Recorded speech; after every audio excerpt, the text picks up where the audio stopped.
Hey everyone, Brian from Rebel Traders here. It's May 12th, Wednesday. We're more than halfway through the week here. And what a week it's been. So this is kind of where we look back over the 3 days of trading that we've had so far, try to figure out where we're going from here.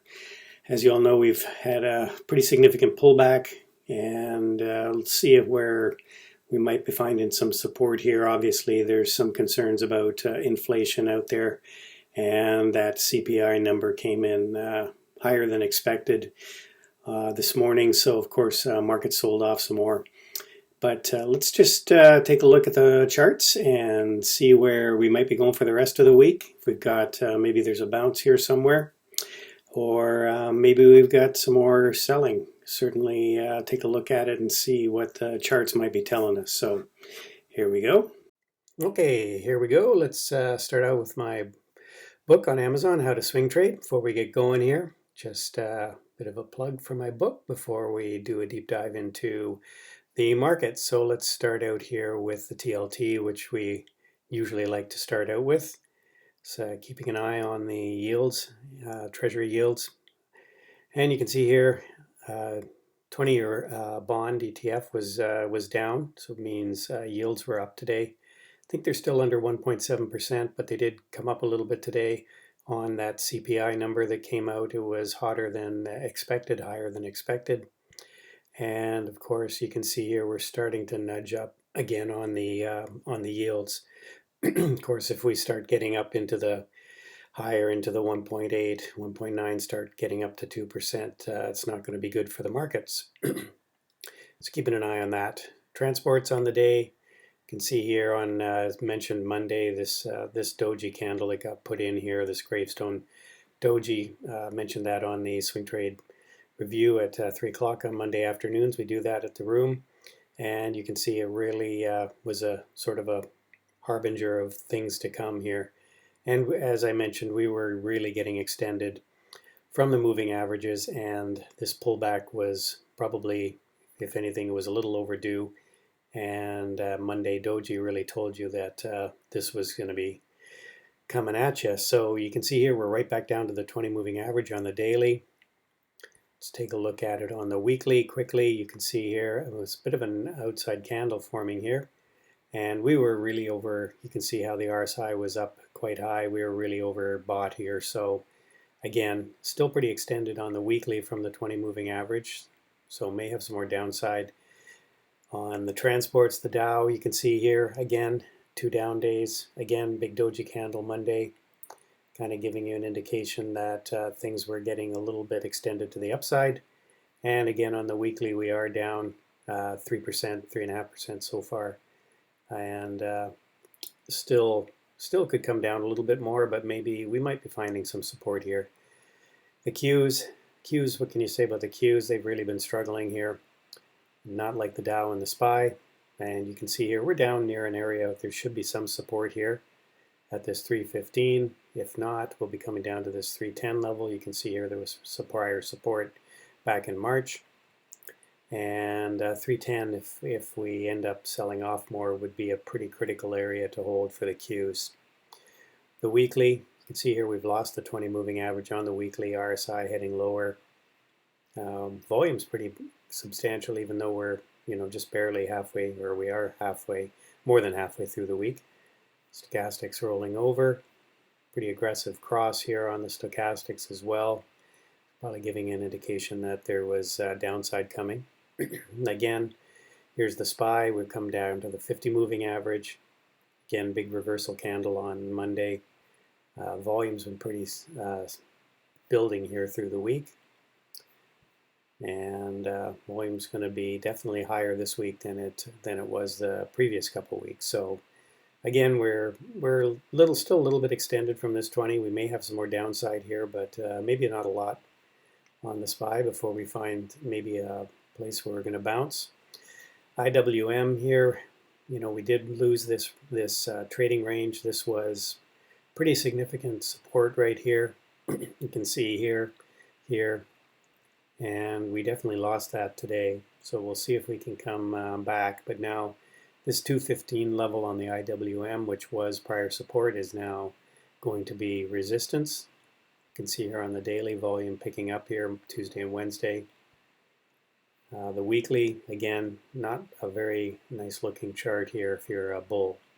So again, we may be sort of into an area here where I would expect to see some support, maybe around 210, which we went out around 212. So I'd be looking for a bit of a bounce here. The dollar came screaming back today, noted that, and some of the metals, materials sold off. Of course, when the dollar strengthens, usually it's the materials that get taken down. So gold and silver was down today, and Bitcoin down. I saw something about Tesla. Elon Musk tweeting that Tesla wasn't going to be accepting Bitcoin anymore for their purchases because of the environmental impact that producing Bitcoin is having. So it's a kind of an interesting flip-flop there. Again, we are down into an area of pretty critical support on Bitcoin, so we'll see if we hold here. Bitcoin does tend to trade very technically, so because there really aren't any sort of fundamentals around it, but so we'll see if it's pretty important here to hold this 47,500 level. So let's quickly look at candles at a glance here. You can see pretty much red day right across the board. I don't think there was any index or any sector that was spared here. Discretionary, typically when markets are selling off, they're one of the first ones that get hit, and they did take a big hit today. You can see here, like I said, everything kind of got hit today. Materials, industrials, which have been strong. Even energy tried to hold on here, but ended up making a gravestone doji candle here, a bit of a reversal. And I think energy's been sort of supported a little bit here because of this ransomware hack on the pipelines. So I think it got a little bit of a bid under it. But other than that, like I said, pretty much red day across the board in all the sectors. So let's take a quick look at some stocks that I am watching. DraftKings, you can see here it did, as I mentioned before, it did put in a kind of a head and shoulders here. Had to do this last gasp, sort of false breakout before it did lose this neckline, and it's been a disaster ever since. But I'd be looking for at least some kind of support here, and we may be coming close to that area for a bounce. You can see here maybe this 40 level. I've got an alert set for 40. Come down a little bit more, might be worth an entry on a touch of 40 or somewhere around there. FCell, I've been looking at a few of these alternative energy plays. They seem to be coming back into some areas where there's been some prior support, and you can see here a huge volume shelf here. This should represent a pretty significant area of support for this FCell in particular.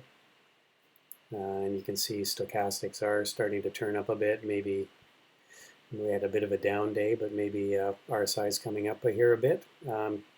Got out of my all my gold silver trades on Monday when we started to sell off, and kind of missed this move Tuesday, but again, looking for a bit of a pullback here on GDX, and we do want to get back involved with it again. LABU had a big day on Tuesday, kind of a muted day today, just given the fact that we did sell off pretty hard, so maybe we're putting in a bottom here, so I'd be looking for a breakout of sort of a 62 level. LAC, sort of same comment as FCell, looking for some bottoming action here around 12, which has been prior support. You can see here on this breakout check back, and prior resistance back here.